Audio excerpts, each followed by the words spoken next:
আজকের পর্বে আমরা ইজিপি অ্যান্ড ট্রেডার কনসালটেন্টে সবচেয়ে গুরুত্বপূর্ণ যে বিষয়, যে কারণে অধিকাংশ ঠিকাদারি টেন্ডারে নন রেসপন্সিভ হন এবং এই ক্যালকুলেশনের ভুলের কারণে শুধুমাত্র বা বুঝতে না পারার কারণে, তো আমরা সে বিষয়টা নিয়েই আজকে আলাপ করব। এবং সে বিষয়টা হচ্ছে অ্যাভারেজ অ্যানুয়াল কনস্ট্রাকশন টার্নওভার। তার মানে একটা টেন্ডারে যতভাবে টার্নওভার চাওয়া হয়, প্লাস এই আমরা যেটা অ্যাভারেজ অ্যানুয়াল কনস্ট্রাকশন টার্নওভারটা দিয়ে থাকি, সেটা কি, সেটা কেমন করে ক্যালকুলেশন করতে হয় এবং প্রকিউরিং এন্টিটি কতভাবে ক্যালকুলেশন এটা ডিমান্ড করেন, কতভাবে এটা চান, আমরা আসলে অনেক সময়ই এই বিষয়গুলো এটা বুঝতে পারি না, ফলে আমাদের টেন্ডারটা নন রেসপন্সিভ হয়ে থাকে। এছাড়া অ্যাভারেজ অ্যানুয়াল কনস্ট্রাকশন টার্নওভারের সাথে সম্পর্কিত আরেকটা গুরুত্বপূর্ণ ইস্যু, সেটা হলো টেন্ডার ক্যাপাসিটি। কারণ আমরা অনেক সময় যে টেন্ডার ক্যাপাসিটিগুলো ক্যালকুলেশন করি সেটা ভুল হয়, সেটা সঠিক আইন অনুযায়ী হয় না।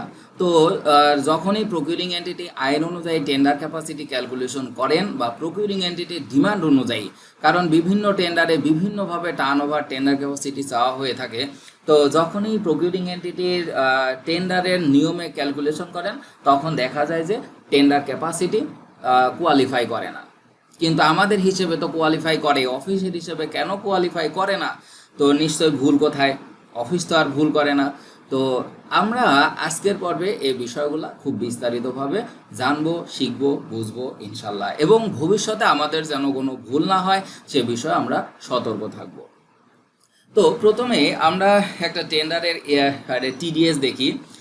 এখানে আপনারা একটা টেন্ডারের টিডিএস দেখতে পাচ্ছেন। তো এই টিডিএসটাতে আমরা যদি টার্নওভারের ক্ষেত্রে আসি, তাহলে দেখেন এখানে দেখতে পাচ্ছেন যে এই অংশটুকু বা আমার হাইলাইট করা অংশটুকু, the required average annual construction turnover shall be greater than টাকা 33 lakh over the last 5 years. এই টেন্ডারটাতে খুব সিম্পলি বা খুব সাধারণভাবে অ্যাভারেজ অ্যানুয়াল কনস্ট্রাকশন টার্নওভার চাওয়া হয়েছে হচ্ছে 33 লাখ, যেটা হতে হবে হচ্ছে বিগত 5 বছরে। তো ফার্স্টের বিষয়টা নিয়ে আমরা আলাপ করবো না, এটা কিছুক্ষণ পর আলাপ করলে আপনি এই বিষয়টাও ক্লিয়ার হবেন ইনশাল্লাহ। তা আমরা আরেকটা টেন্ডার যদি এবার দেখি, আরেকটা টেন্ডারের টিডিএস, তো সেখানে দেখেন একটা টেন্ডার যেখানে অ্যাভারেজ অ্যানুয়াল কনস্ট্রাকশন টার্নওভার যদি আমরা দেখি, এখানে কি চাওয়া হয়েছে দেখেন। এখানে চাওয়া হচ্ছে, আপনারা দেখতে পাচ্ছেন যে required average annual construction turnover under public sector shall be greater than টাকা 50 লাখ ফাইন্যান্সিয়াল ইয়ার্স 20-21, 21-22, 22-23, 23-24, 24-25। তার মানে এখানে কিন্তু আবার আপনার 5টা ফাইন্যান্সিয়াল ইয়ার্স অ্যাড করে দিয়েছেন। আগে আপনি যে আগের টেন্ডারে আমরা যেমন টার্নওভার চাওয়া হয়েছে দেখলাম সিম্পলি জাস্ট লাস্ট 5 ইয়ার্স, কিন্তু এখানে কিন্তু আপনার লাস্ট 5 ফাইন্যান্সিয়াল ইয়ার্স। তো কাজেই বছর এবং অর্থ বছর বিষয়টা কিন্তু এক না। এই জায়গাতেই আমাদের মূলত মিস্টেকটা হয়, প্রকিউরিং এন্টিটি এই জায়গাতেই আমাদের ফল পান। তো এই বিষয়গুলো আরও বিস্তারিতভাবে শিখতে গেলে কোর্স করতে হবে, কোর্সে এই বিষয়গুলো আরও ভেঙে শেখানো হয়।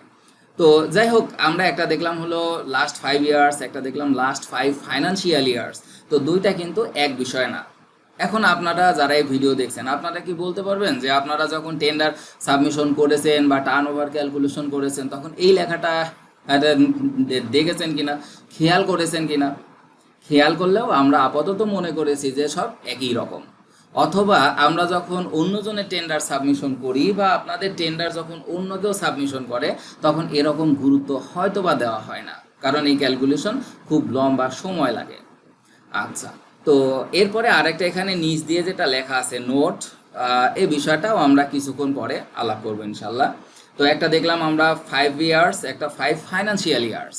এরপরে আমরা যদি আরেকটা টেন্ডার দেখি যে সেখানে আমাদের টার্নওভারটা কিভাবে চাওয়া হয়েছে, এখানে দেখেন আপনার টার্নওভার চাওয়া হয়েছে হচ্ছে the required average annual construction turnover shall be greater than টাকা 6.8 lakh only over the last 3 years.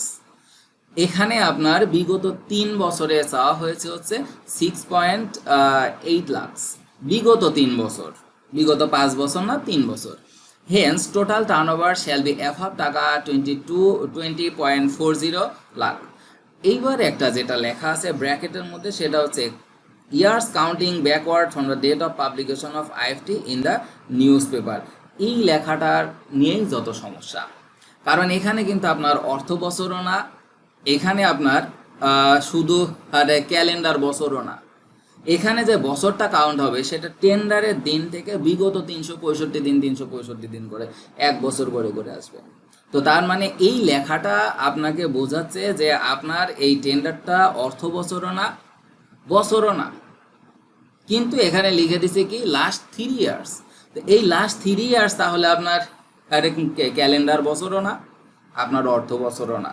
সেই ক্ষেত্রে তাহলে আপনার এই ক্যালকুলেশনটা কেমন হবে সেটা কিন্তু অবশ্যই আপনাকে বুঝতে হবে, কারণ এই বিষয়গুলোতেই প্রকিউরিং এন্টিটি ভুল ধরেন এবং এই বিষয়গুলোর কারণেই টেন্ডার নন রেসপন্সিভ হন।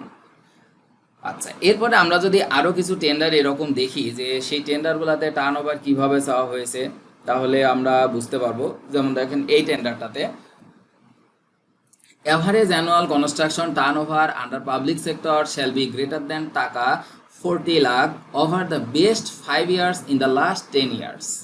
তার মানে এই টেন্ডারটাতে আবার চাচ্ছে কি যে আপনার বিগত 10 বছরের টার্ন ওভারের হিসেবের মধ্য থেকে যে 5 বছর হলো সবচেয়ে ভালো, সেই 5 বছরের average annual construction turn over আপনাকে এখানে শো করতে হবে।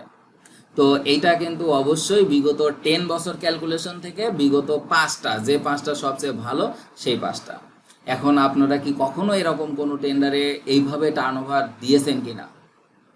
যদি দিয়ে থাকেন তাহলে ওই টেন্ডারে আপনি নন রেসপন্সিভ এই কারণে কখনোই হবেন না।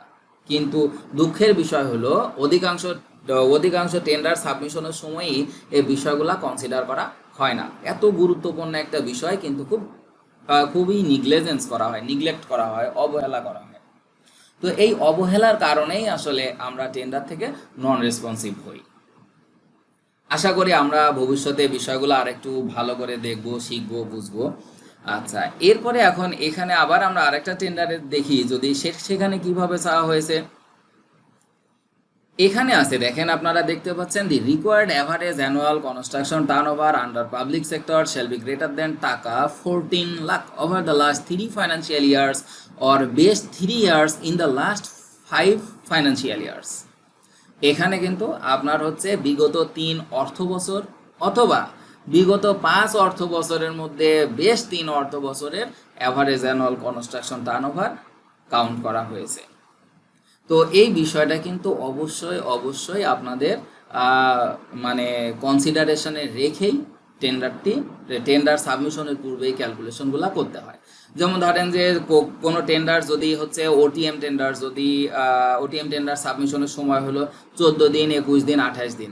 তো একটা টেন্ডার সাবমিশনের জন্য 28 দিন সময় দেওয়ার কি কোনো প্রয়োজন আছে? 28 দিন সময় আসলে কেন দেওয়া হয়? অথচ আমরা এই টেন্ডারগুলো সাবমিশন করতে কত অবহেলা করি। আর আমরা সবসময়ই বলি যে আসলে অফিস যাকে ইচ্ছা তাকে নন রেসপন্সিভ করে, যাকে ইচ্ছা তাকে না। এই কথাটার সাথে আমি সম্পূর্ণ ভিন্ন মত। কেন? কারণ আপনার ক্যালকুলেশন, আপনার টেন্ডার সাবমিশন যদি পিপিআর আইন অনুযায়ী এক্স্যাক্টলি হয়ে থাকে তাহলে কোনো প্রকিউরিং এন্টিটি আপনাকে নন রেসপন্সিভ করার এখতিয়ার রাখে না। নিশ্চয়ই আমাদের কোনো ফল্ট আছে, এই কারণেই আমাদের নন রেসপন্সিভ করা হয়, আমরা কিছু বলতে পারি না। তো আশা করি এই ফল্টগুলো আপনারা টেন্ডার সাবমিশনের সময় মানে করে নেবেন, খেয়াল রাখবেন এবং সেগুলোকে অবশ্যই আপনাকে আমলের আয়ে রাখতে হবে, রেখেই টেন্ডার সাবমিশন করতে হবে। আমরা যদি আরেকটা টেন্ডার দেখি তাহলে দেখেন এটা আমাদের লাস্ট। এখানে টার্ন ওভারটা কীভাবে আসলে চাওয়া হয়েছে। এখানে দেখেন লেখা আছে required average annual construction turnover shall be greater than টাকা 14 crore only over the last 5 financial years, best 5 financial years in the last 10 financial years, and in its support necessary payment certificate must be submitted along with the tender. তার মানে এখানে আবার একটু কথা add আছে যে আপনার 14 কোটি টাকা অ্যাভারেজ অ্যানুয়াল কনস্ট্রাকশন থাকতে হবে বিগত 10 বছরের মধ্যে 5 বছরের বেস্ট 5 বছরের অ্যাভারেজ। তার মানে 10 বছরের টার্নওভারই আমার হিসেব থাকতে হবে এবং তার মধ্যে থেকে যে 5 বছর বেস্ট হবে সেই 5 বছরেই আমার অ্যাভারেজ হলো 14 কোটি টাকা টার্নওভার হতে হবে। এবং এখানে একটা যে বিষয়টা দেওয়া হয়েছে সেটা হলো যে in it's support necessary payment certificate must be submitted along with the tender. তার মানে টার্ন ওভার বিষয়টা আসলে কি? এতক্ষণ আমরা টার্ন ওভার বিষয় তো মানে অনেক কিছুই দেখলাম যে বিভিন্ন টেন্ডারে কিভাবে টার্ন ওভারগুলো চাওয়া হয়। তো টার্ন ওভার মানে আসলে কি? টার্ন ওভার মানে হচ্ছে পেমেন্ট রিসিপ্ট, অর্থাৎ আপনি কত টাকা কাজ করে কত টাকা চেকে পেয়েছেন, আপনার চেক অ্যামাউন্টটা, আপনার ভ্যাট আইটি সিকিউরিটি এগুলা বাদে।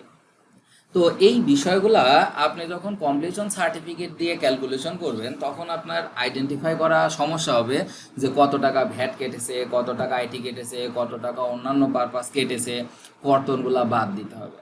এটা শুধুমাত্রই থাকে হচ্ছে পেমেন্ট সার্টিফিকেটে।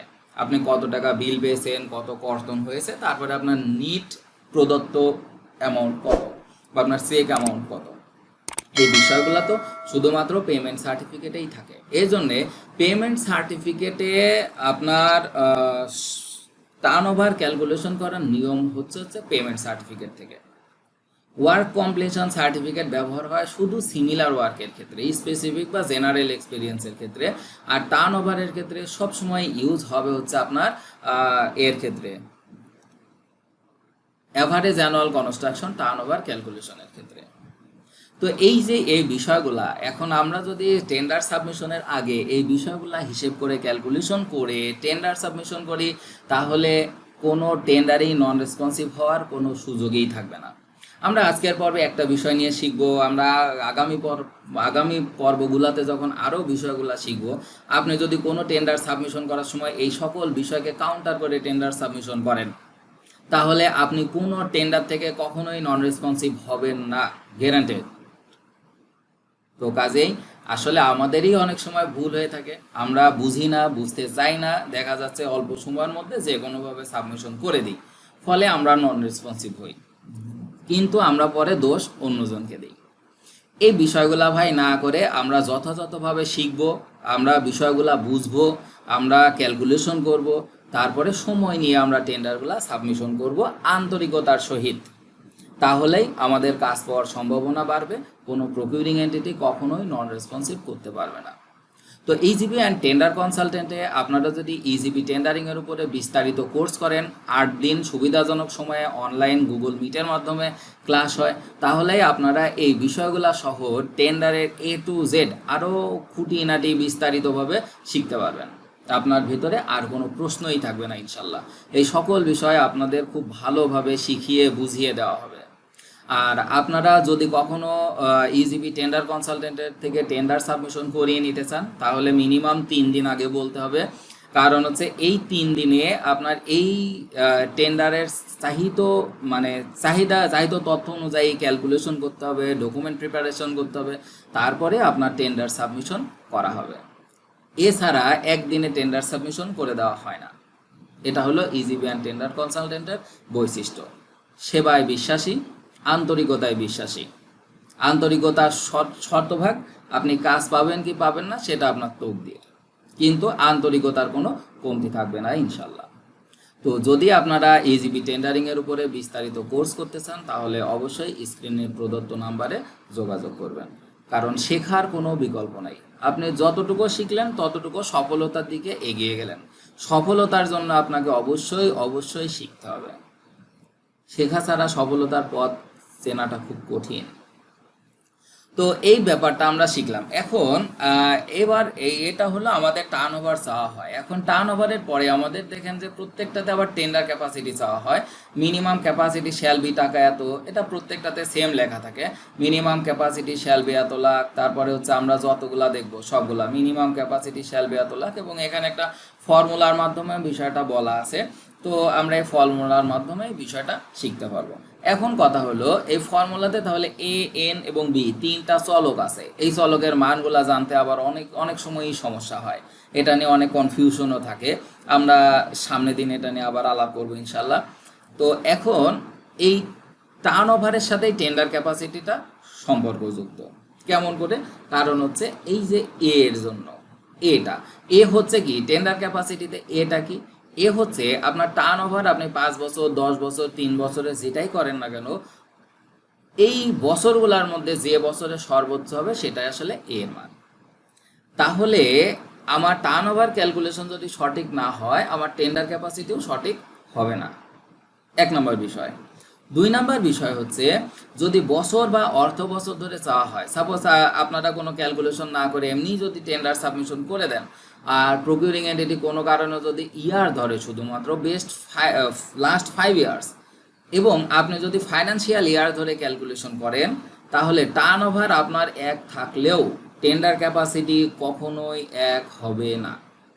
তো ফলে দেখা যাচ্ছে যে আপনার টেন্ডার ক্যাপাসিটি আপনার ক্যালকুলেশনে আপনার ওকে কোয়ালিফাই করেন, কিন্তু যখনই প্রকিউরিং এন্টিটি শুধু ইয়ার ধরে আপনার টেন্ডার ক্যাপাসিটি ক্যালকুলেশন করবে, তখন আপনার টেন্ডার ক্যাপাসিটিতে নন রেসপন্সিভ হবেন, টেন্ডার ক্যাপাসিটি কোয়ালিফাই করবে না। এখন কেন এরকম বিষয়গুলো ঘটে, এই বিস্তারিতটা কোর্সে শেখানো হয়। আর আমরা এখন দেখব যে তাহলে আপনি যদি নন রেসপন্সিভ না হতে চান, তাহলে আপনার কিভাবে ক্যালকুলেশন করতে হয়। এখানে আমরা সহজ কথা, আমরা যদি সামারিতে আসি, তাহলে আমরা 2টা বিষয় এখান থেকে জানি।